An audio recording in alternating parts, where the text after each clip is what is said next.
Faut bien que tu comprennes que ce qui va se passer ce soir, c'est pas contre toi. Je le sais.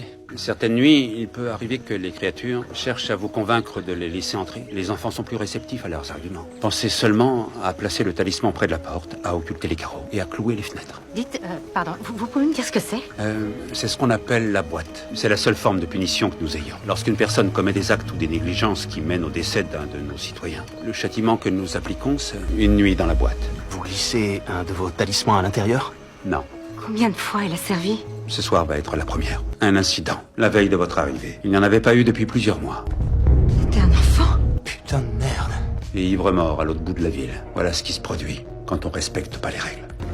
C'est complètement dingue cette histoire! Cette femme et sa fille ont été déchiquetées en lambeaux. Faut enfermer le père dans une putain de boîte à la nuit tombée pour le livre en pâture à ces Tu as créatures! entendu ce que le pasteur a dit? S'il n'avait pas désobéi, ils seraient tous les trois en vie alors qu'il est. Cette boîte de merde, elle devait être dissuasive pour que les gens aient peur et protègent leurs proches. Admettons que vous absolviez Frank de tous ses crimes, quand ça se reproduira. Moi, ce que je préférais, c'est pas enfermer un type brisé dans une putain de boîte pour qu'il soit mis en pièces une fois que le soleil sera couché. Je ne vais pas essayer de vous faire croire que c'est une décision facile à prendre.